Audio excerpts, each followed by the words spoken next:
Hello and welcome to the Game Dev London podcast. I'm your host, Marek, and you can refer to me as he, him. And today I'm going to be talking to Lucia, who you can refer to as she, her, all about social media marketing as a composer, freelancer, and creative, and building an online presence to really maximize your potential outreach to a global audience. So to start with, Lucia, hello.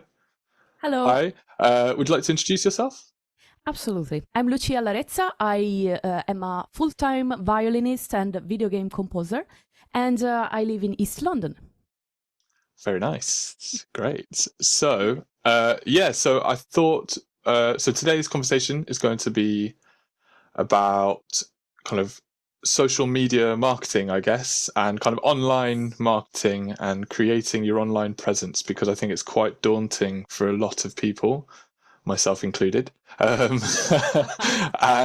so I guess the first thing I want to say, because or discuss is where do you start essentially with creating a kind of online presence and an online Okay. voice? So where do you start? For most people that don't even know what branding is, basically branding is the practice of differentiating one business from another through a name, a logo design, etc. So, for instance, we are not a business, or yeah, we are kinda, but we are talking about artists or composers. So, to make a good brand, you will need to actually differentiate yourself with your logo, your story, especially your story. And it's good because everyone has a different story, so it's kind of easy to differentiate yourself. As we were talking about, I'm from Italy. I already have my story behind me, myself. So the accent, it's already my branding, for example. It could be anything, a haircut, the way you compose, actually, or the way you talk about your composition. So the branding part seems scary to most of people because, you know, these huge marketing terms. But the reality is, it is actually who you are. So if you go deep with yourself, you will actually find your brand and, in consequence, your voice. Your voice could be okay in the marketing way, how you talk to people, but also your voice could be in your art. So, for example, if you're a composer, your voice could be doing a lot of dark music or a lot of orchestral music. And how would you actually express this kind of music on your social media? You can think about this kind of thing to actually find your voice. And the best thing to do, first of all, to find your brand and so your voice, is to completely delete your inner negative thoughts that are the first thing that completely block you from actually post something. For example, I know a lot of people that tries to create content like, I don't know, a tweet, a random tweet. Mm-hmm. They go there, they start writing the first sentence, and then they stop and they say, no, this is too boring. And then they go away and don't do it. You need to shut down that voice that says, no, this is too boring, or I'm not enough, or like, I don't know enough about music to write about music on social media and stuff like that. This helps a lot. Yeah. And I know that marketing seems like something that you actually have to study, or like something like mathematical, or, you know, that kind of subject that is bad, or like it's very difficult. Marketing is actually a bit like psychology, really. So to actually create a good brand, you need to go deep within yourself. Just like with a therapy with your therapist, basically. You need to be your therapist and discover what you want to say and what is your mission. Thanks to that, you can easily find your identity online and your voice. Yeah, I think that those are some incredibly insightful points. Looking kind of within yourself to Yes. find the spark as well? Why did you get started in this in the first place? That kind of that passion, and then using that as your driving force for your unique voice, because everyone has a unique voice, as you were saying. Yes. And yeah, because I think it can be really, like I was saying before, quite daunting, quite tricky for a lot of people, because it just seems to be a wash of voices and a wash of platforms, and it's kind of, where do I place myself in Yeah. this space, and how can I make, it's like, yeah, like that negative voice you said before. How is the, like, the videos that I'm making are nowhere near as good as all the top creators Yeah. in whatever medium, YouTube, TikTok, or Twitter, that you're creating content for. So why should I be posting it? But actually, that's just get rid of that, because I think, yeah, if you have if you find that voice within yourself first, I feel like that's the first step. Yeah. Is really understanding what you want to present to the world, and Absolutely. and what you want to kind of show people that you are good at or into or whatever it might be, and take, maybe, I don't know, would you suggest testing different ways of creating content? Because there are plenty of ways, I think, to create content. Yes. Absolutely. There's videos, tweets, like you said, just audio recordings, work in progress recordings, whatever it might be. And I guess Everything. everyone will have their own thing that kind of clicks with how they either want to present themselves, or just what they find easier in their kind of workflow. Some people might Absolutely. find videos easier. Other people might find just getting a recording, or recording themselves speaking, or whatever it might be. So yeah, do you have any tips?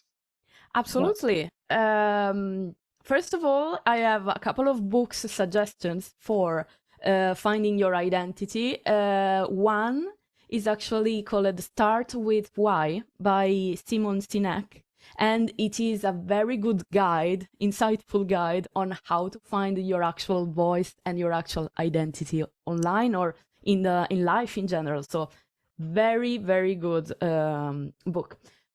For the content, I have another suggestion that we can also talk about it. It's called Still Like an Artist by Austin Kleon. I don't know if you ever heard about this. It's very, very famous. And it actually says something that is very good advice for content. And it is steal from other people their good content, but make it yours. So, for example, I don't know, you see the video of a super huge composer performing his piece, like there was Hans Zimmer, for example. He posted a video where he was playing random piano, and playing Interstellar. You could do the same. This is kind of stealing, but it's not, because you would perform your composition on one of your instruments that is different in another setting. So people usually has problems even into doing something that other people is doing, and they don't realize that if they do it in their way, it's different. It's already different. No, it is again, like we were talking about the voice and the branding. Whatever you do, even if you copy and try to copy harder and harder, like, I don't know, you see Hans Zimmer playing Interstellar, you play Interstellar on your piano, it's already different anyway, even if you are copying him, you know? So people need to realize this kind of thing. Yeah, no, I think there's definitely, I've had it in the past as well, where there's kind of a need or a feeling that you have to be original with everything that you're doing. And once again, that's that negative kind of voice again, is just stopping you from posting. Because at the end of the day, if you're not posting anything, then there's no growth there at all. So it's better. Yeah. So it's, and as composers, as freelancers, and there's so many other things that we have to be worrying about that are beyond creating content. Yes. That any way you can make your life a bit easier for yourself, and kind of fast track to still creating good content that you can put out to people, I think is super important. Yes. And yeah, it's like, so YouTube, for example, I keep going to YouTube a bit because I started a YouTube channel like a year ago, and I did a few videos, and then I realized it was taking up so much time. Yeah. Like, I have a lot of respect for people who just do their YouTube channels by themselves, like editing, thumbnails, everything. But with YouTube, it's like the videos that are at the top, not necessarily in composing, just in the space anyway. They all have similar formulas, if not the same formula. Yes. You know, it's like the thumbnails, have a certain style. The title has a certain style. The way the video kind of is edited will have a certain style, and there's a reason why people are doing it this way, is because it's tried and tested and it works. So try not to feel like doing those same things. That doesn't make you any less valid in the space. If anything, it shows that you have that kind of you're quite savvy and you understand how the market is working or how the space works, and you're using that to your advantage to get a bit of a leg up in the crazy space that is the internet, right? And kind of yeah. So yeah. Yeah, totally. When I started my YouTube channel, it was 2013, 2015. I won't say my age, but with these days, you can understand how long it took to start let's not talk about it. So when I started, my inspiration was Lindsay Sterling posting her first videos of her in a room dancing and playing the violin, for example. And looking at her, I was like, oh my God, I want to do that. But I started doing it with the music that I like with video games music. And then posting a video, nothing happened. Then I saw, okay, people is doing that with a thumbnail. Let me start doing that, etc., etc. Thanks to that is kind of copying, but in my way, as we were saying, I grew the YouTube channel. I arrived to 9K subscribers there. That is not few people, because if you imagine a room of 9,000 people, it's massive. Say that, you see, even just creating something that conforms with what the big are doing can give you a lot of advantage compared to your competition. Let's call competition, or like colleagues, to not be too rude, you know. On YouTube, on Instagram, for example, Reels, you know that there are Instagram Reels where there are standard audio that everyone uses because they are viral. And whenever you use it in your way, you may have way more people looking at you than actually doing something completely different from the start. You need to start from understanding the platform. So if you try to do what big number people is doing, you can start creating your journey, and then maybe you can, after you understand how the algorithm works, create your own kind of content. Yeah, definitely. I think, yeah, it's that thing of, if it's not broken, don't fix it. It's take what you've learned, or take what you know about a platform. Yes. Because even if you're not actively researching a platform, we're surrounded by them every day, and if you're just using them passively in your day-to-day, just at your lunch break, you're just watching a YouTube video or something, that's you're technically researching how what makes that video good. Why have you clicked on that video in the first place? Why have you liked or retweeted something in the first place, and take that and put your own spin on it, using that inner voice, right? Absolutely. Yeah, absolutely. And also, you to add something to the content subject, I would say that the best way to create content is to create the content that you actually like to create. That's the first I think that's my first principle of life in general. If you don't like or don't enjoy to do a kind of work, why should you force yourself to do it? Not talking about veggies, because you need veggies in your diet, but for example, if you don't enjoy being in a video or your face to be in a video, you can find alternative content. You can just tweet text. You can just create videos around your composition just with a player or with an animation, or maybe a slice of video game that you like and you think can very good go with your music.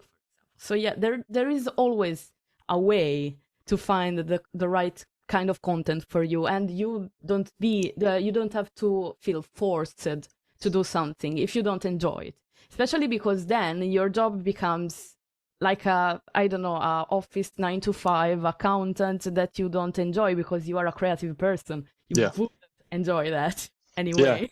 Yeah, definitely. And I guess kind of going on from that then, because the content that you're putting out, you need to kind of be enjoying. So I guess my next question is, would you suggest people stick to kind of 1 or 2 channels for kind of their main content creation and content output? Or do you think everyone needs to be making content on everything? Yeah, do you know, not everything, but you know, it's like, because like we've just spoken about, there are lots of different content creating channels, social media channels. Yes. But they all have specific needs and demands. So should it be take what you like to make about content and find the platform that fits that? Or do you think you should try and take that thing that you like making and try and make it fit every platform? That's a nice question. So, oh my god, my bass guitar is there. I just saw it move, yeah. My advice is to first think about the kind of content you want to create, and then to understand what kind of platform it can fit. For example, if you like to create short videos, you can create one short video and publish it on Reels in Instagram, on YouTube Shorts, and on TikTok. And if you want, also on Facebook, writing the same kind of text, or also on Twitter, for example, you just write a kind of text for the tweet and publish the same video. If you like to do videos. But for example, if you just like to write text, you could do it for Twitter with a tweet, and Instagram with a I don't know, a picture with a text that you want. For example, there are a lot of alternatives. My suggestion is to not force yourself to do everything on all the platforms, because it eats too much time. Usually what I do, for example, is batch content. So I decide for one day to create, I don't know, 5, 6 videos, or a bit of text and a bit of videos. And then for what I have, I publish on 3 different platforms, or 2 sometimes. My main, for example, are Instagram and Twitter. Or sometimes on Discord I just chat. I don't actually publish content as if it was a social media, for example. But there are infinite ways. There is also Reddit that no one looked at, but sometimes it's very helpful, for example. So you never know. The best way to decide where to put content is to think about where are my clients. So in the gaming industry, we perfectly know that all of the developers are on Twitter for some reason. All of them. Yeah. And actually, I found most of my jobs in the gaming industry on Twitter. Not contacting people, not sending messages like, oh, do you need a composer? You know, the classic one. Yeah. No, I don't do that. I just post content every day.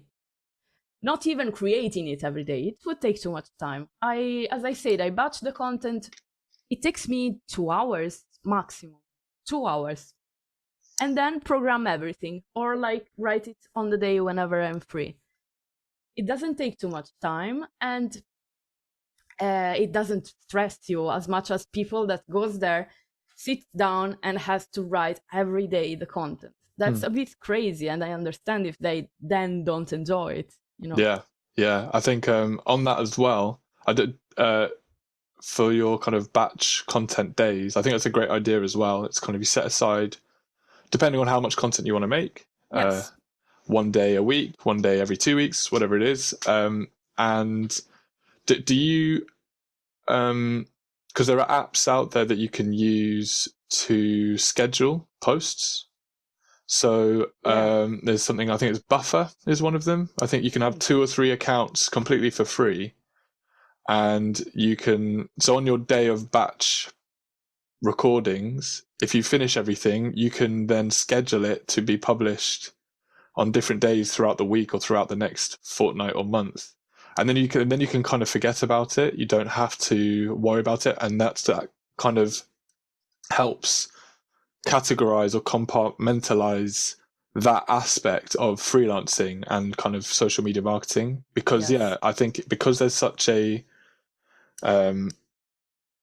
like everyone feels the need to be constantly creating content, blah blah blah. But actually, if behind the scenes you kind of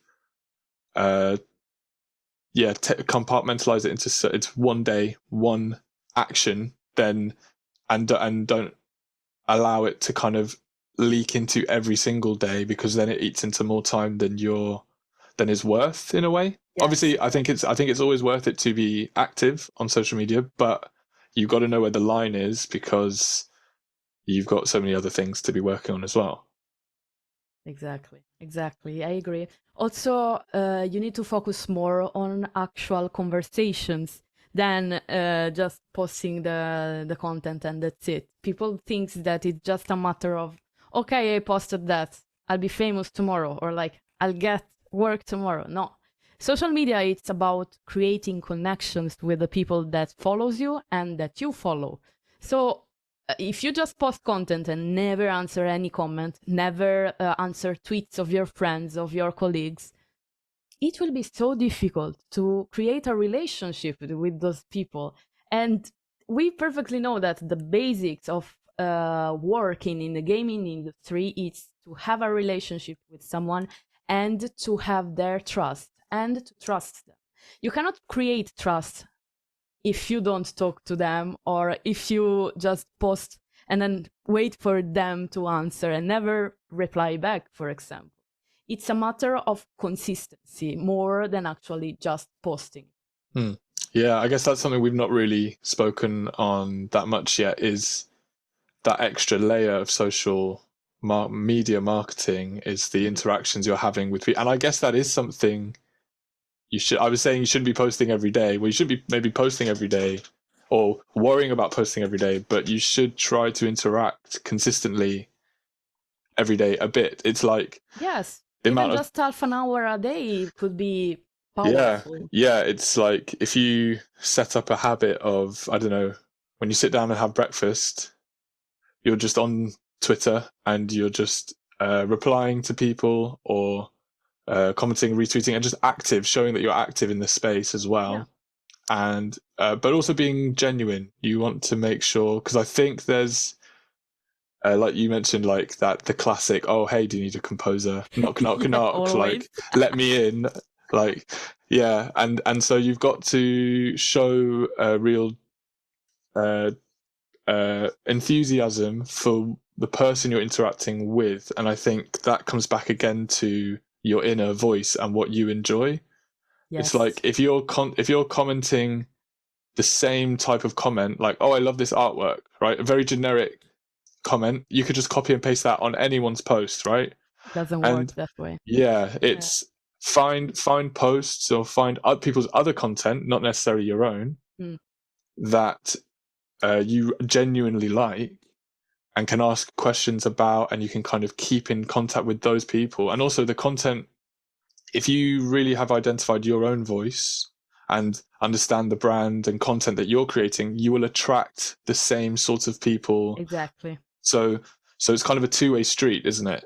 Exactly, it's a win-win on both sides because if you enjoy composing, as I was saying, dark ambient music, for example, and you comment only people that does cozy games, obviously you are not in your target, or maybe you are if they do dark cozy Yeah. games. But still, for example, if you comment only people that like dark art, for example, or like they like a lot to talk about paganism, for example, or magic, and you comment that, you will find a lot of people that likes what you like, and if you will work one day with them, you will work on something that you both enjoy, and maybe you will have the same mindset to work on something. It's a bit like the dualism of Tim Burton and Danny Elfman. They too are dark personalities creating dark content, and they go on a parallel way.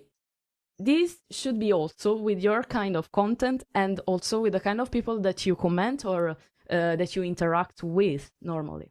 Yeah, I think that's a really, yeah, it's a really important point, because I think this I've experienced this myself as well, um, where is the line between being good enough at a lot of things that if the opportunity comes your way you can take Mm-hmm. it, and being really specialized in a certain sound and a Yeah, certain niche that makes you like the in the top 5 composers of that type of sound. It's a really fine line, I think, especially if you're just starting out, because when you're just starting out you want to take anything that comes your way, right? yeah, yeah. And maybe once you're more established, I think this is how it's perceived anyway. Mm-hmm. This is how I perceive it, is, or I used to perceive it. I'm starting to realize it a bit differently now, but it was, oh yeah, I'll do whatever I can now to kind of get work and build a network. And then once I'm more established, I can start to specialize in what I want to do. But actually, I think that stage can happen much earlier than people think. Yeah, Um, and actually, because it's just a, like, you have access to the entire world, right? You have access to so many countries and people that you yourself in the kind of surroundings you've grown up in, you would never interact with otherwise. You may never, you wouldn't sort of see them on the street or anything because they're in a different country or whatever it is. So um, there, I think there are more people and more opportunities out there than people realize for their specialism or their niche. yeah, Um, and I think, yeah, there's a really, really fine line. And I think that's something I'm still coming to terms with, because we were just speaking before we started recording how I've just finished the course that you might be starting. yeah. And Exactly. on the course, it was great because I had to explore a lot of genres that I'm not really used to writing in. So now I have a bit of experience in that, but I don't think I could do that all the time now that I'm kind of out and looking for work as a professional. Yeah, It's kind of, I now have to kind of take those skills and find my voice more and kind of amplify that even more. So yeah, there's a real fine line between how you're perceived, I guess. I don't know if you it's have true. similar kind It's true. of similar thoughts. I have the same because I actually am a composer for video games since 2020. So I'm a early composer. Like, so for me, I'm still in the exploration process, and I think everyone needs this kind of part of their career in the composition, as in the art, but also in social media, for example. If you think about content, if you never create a kind of content and then you realize that you enjoy that way more than what you were doing, that's very helpful. And the same with music, like with the violin, for example. I studied classical music for my entire life until after 20 years I realized, but I don't really enjoy working with this kind of music. I would like to be more creative, more like this, more like that. And then I started exploring in other ways. Same thing, I think, with everything. So, with content, with creativity, we need to try and search at the start especially at the start. Try as much as we can, genres of music, genre of content. And then we will finally have the expertise to understand what is best for us, what fits best for our character, for our story, for our brand, etc. I think it's a journey that everyone needs in their life. And get started on that journey now. Don't wait for that kind of to be more established as a composer to then feel like you can justify specializing. Like get started now in that process, and I think it will save and also kind of streamline a lot of future work or future kind of collaborations you might have in the future. Totally. Yeah, cool. So I guess the next kind of thing to discuss is we've kind of touched on this in parts already, but I guess how to make kind of effective content, right? We've spoken about the idea of kind of borrowing or stealing, whatever you want to put it, or being inspired by other content creators or whatever it is. But I guess how do you come up with these ideas, and I guess how long should you be spending on these ideas as well? I guess we've kind of have touched on these already, but yes, we can go deeper. Yeah, definitely. Absolutely. So I would say through trial and error, you totally understand what actually works, what goes viral, what goes. For me, in my personal experience, what always goes best is what I do with a kind of storytelling behind it. So, for example, let's take a practical example. So, on Twitter, some months ago, I posted a video of me recording some violin parts for the game Shadows over Loathing. I wrote in the text all the story about how I got the job for that game. That tweet went viral. I had something like 300 likes. For someone can be nothing. For me are a lot, 300 people putting like and retweeting. So this also happened with other tweets where I actually went deeper and told the story on how I got the job, or like how I felt while writing that music.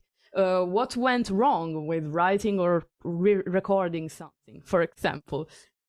The more you talk about what's behind that piece of content, the more you are relatable to people. And I think the main point of creating good content is probably to be yourself, to be normal, not to create a character that is not you.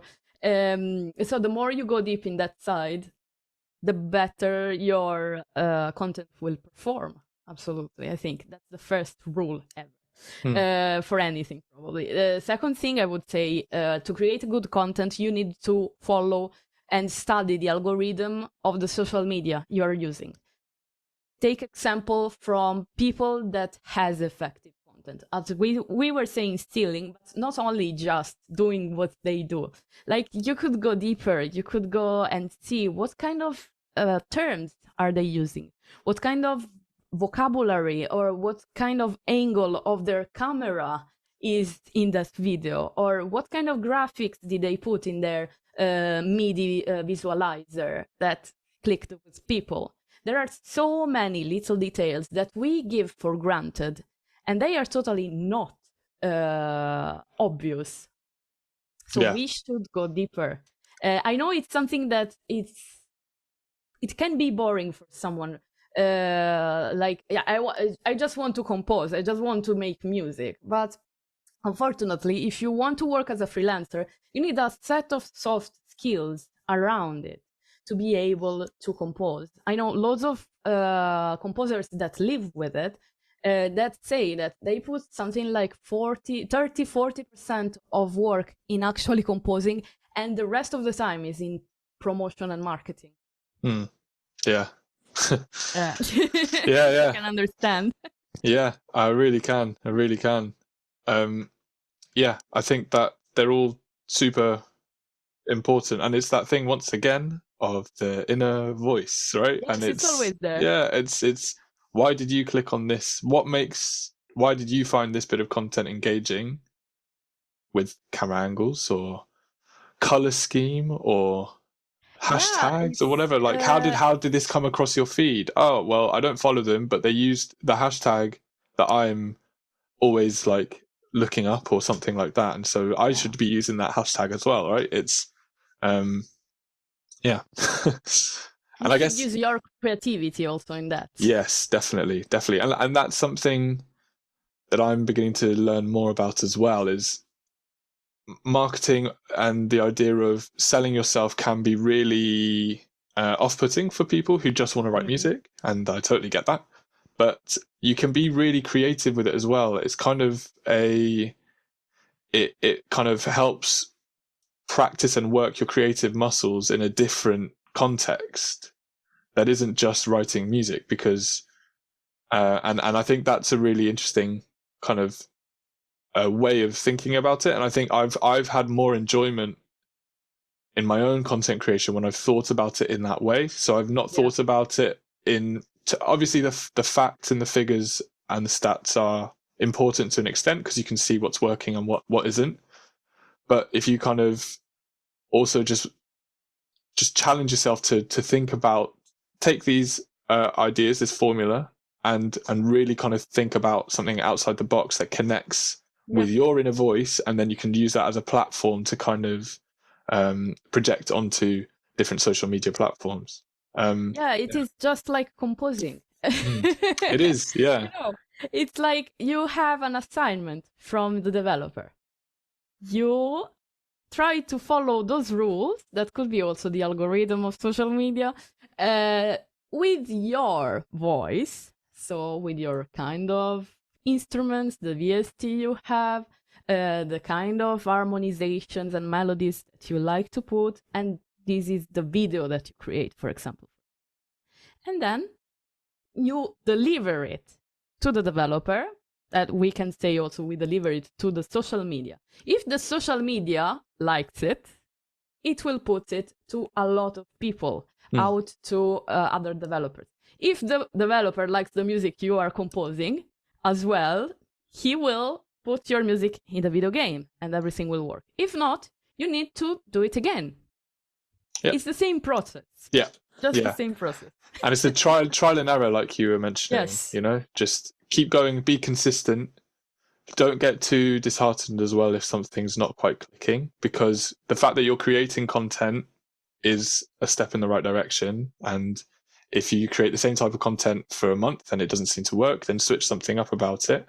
Yep. And yeah, it's all about iterating, and just like you would if you're composing. Yeah, Exactly. exactly. Yeah. And I guess then you've touched on this a little bit as well, is obviously having a social media and an online presence creates the possibility for job opportunities and Yes. connections. And I guess I just wanted to maybe go into a bit more detail about Mhm. exactly why people should be creating content and posting it online. And I think because there are lots of different avenues and that people can go down. I think there's yeah, because so yeah, why should people be doing this? Why? Yeah, I think it's because we're essentially trying to convince everyone to do it, right? to Yes. to create content, to get out there on the social media stuff, and work on whatever it is that you're passionate about in a way Yes. that helps your career. And I guess yeah, the career aspects is and I'd just like to go into that in more detail. I guess you said most of your job opportunities that you've had have been from From internet. Twitter and Yes. the internet. Yeah. So I guess that is, yeah. Have you got anything else you'd like to add as to kind of why? Absolutely. Yeah. First of all, it's the question that I ask myself every day. Why do I have to create content? Apart from that, uh, you never know who is actually seeing your content Hmm. or who could actually be looking at your content in what moment of their life? First of all, I would like to give another example. So I post also Instagram Reels with me playing violin. I had the opportunity to play with a Grammy awarded artist thanks to one silly video on Instagram. This is already a reason why posting videos. It was a cover, a rock cover that doesn't even enter in the genre of the artist because she's a reggae artist. She's called Coffee. And we worked together. We did a performance together thanks to one video. They contacted me, asked for another video of me playing their music in one day. Obviously, you need to be super active and send everything back. But this could happen with anything. Like, for example, another job I took. Thanks to my YouTube channel, I posted a long cover of Undertale music. That's one of my favorite soundtracks ever. It was a detailed cover because I'm really into that soundtrack and that game. One developer, a solo developer actually, that is in love with Undertale, etc., contacted me randomly, telling me, would you like to compose music for my game? This is another reason why, guys. Yeah. You never know who is looking at your content, thanks to your hashtags, thanks to what you write, because there is this SEO that can help you a lot, search engine optimization, for whoever doesn't know this filthy word of marketing. And they may be searching for, like, I don't know, Undertale music cover, and then they have the idea to contact you, or on Twitter, or on anywhere. Or TikTok never happened, unfortunately, or fortunately. I'm not really keen to that platform. Yeah. You know. Yeah, these are very good reasons, I think, to continue. There are so many other composers, not only just me, that find so much work online thanks to their online presence. And it doesn't have to be millions of followers, guys, because like on Instagram I have 5k. I used to have 2Ks. I used to have 100. Everyone starts from somewhere. The point is not having huge numbers, but to show the best you can do there, or your passion, because you never know what developer can have your same passion, as we were telling. So yeah, I think these are very good reasons to go. Yeah. Yeah, definitely. That's kind of exactly what I was thinking. So nice, thank you. Just quickly then as well, have you got any, because you've already recommended some books, and there was the app that I mentioned earlier. I was wondering if you've got any other kind of recommendations on things that you use to create content. Yeah. Like, do you just use your phone for record videos, or do you have a specific type of camera, or do you are there any kind of apps that you use to help with stuff? Yeah. So for recording any video, I use my phone easily. Our phones now, fortunately with technology, are perfect for recording anything, from YouTube videos to Reels to anything. And obviously you need a good lighting, because with a good light, you will have good colors, and good quality of the video. Lighting, it's even lights are even more important than the actual camera. I use those influencer lights, the circular ones. I think I've got one. Any brand, I think, can work properly. Yeah, exactly. One That's of these. mine. Yeah.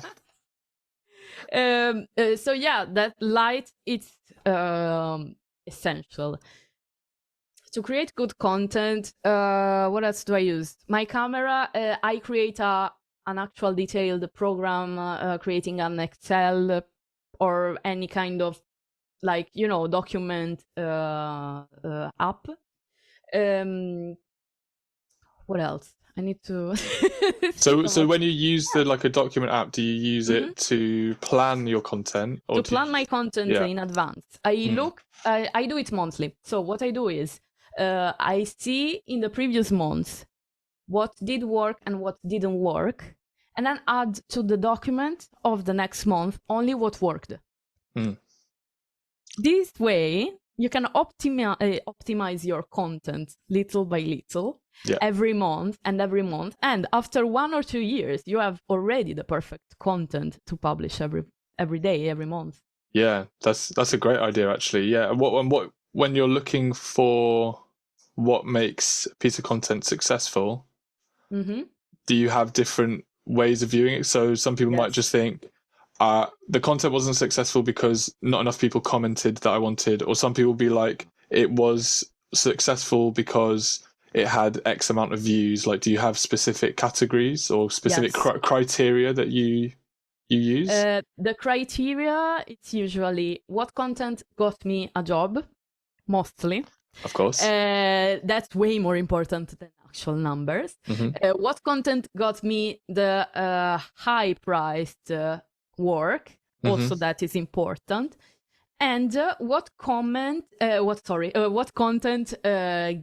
gave me the most private messages, interactions, because also that is way more important than actually publishing the content, because then you understand what content can get you more connections with more people that want to actually talk with you about that thing. So these are the 3 mains. And then last but not least, what made people interact with me the most. So not only likes, but also comments and retweets for Twitter or any other thing for the other platforms. Yeah, great. That's and that idea of what helped you find employment and kind of using that to kind of streamline. That's the best streamline. Absolutely. Yeah. You know something's working if you've been hired from it, definitely.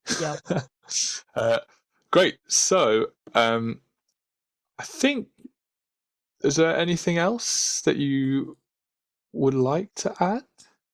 I would like to add that if people would like to have more information and more details about how to create content, I created a dedicated Twitter account to marketing for video games music composers, and it's called Pitch Game Music altogether. Great. If you'd like to know more, I tweet every day with a little bit of practical advice, not like those theories of, the more you post, the more you will be successful. No, I actually go deep and tell you what to practically do. So if you would like to have any more help on marketing, or also even just contacted me on private messages, I'm really happy to help other composers or creators in their journey. Great. Yeah. So fantastic. All right. Well, thank you very much, Lucia. Thank you very much. So that concludes another episode of the Game Dev London podcast. I've been your host, Marek, and you can find me online on Twitter at MJ You can also find me on LinkedIn if you go that way, Marek Smagala as well. And a huge thank you once again to Lucia for today. So you said where people can find your kind of account, but have you got any other accounts you'd like to kind of let people know where they can find you? Absolutely. If you need a composer, sorry. I mean, the opportunity is a great opportunity. I respect that. Do you need a composer, Marek? I mean, not right now, but I'll let you know. Thank you. No, I was joking. So my other account, the mostly violin account, if you like to listen to violin video games covers, are at Lu La Re on Twitter and on Instagram, or Lucia La Rezza on YouTube. Fantastic. All right. Well, thank you very much again for the conversation today. Lots of great advice and really, really great insight. So yeah, thank you again. Thanks. Thank you. All right. Bye.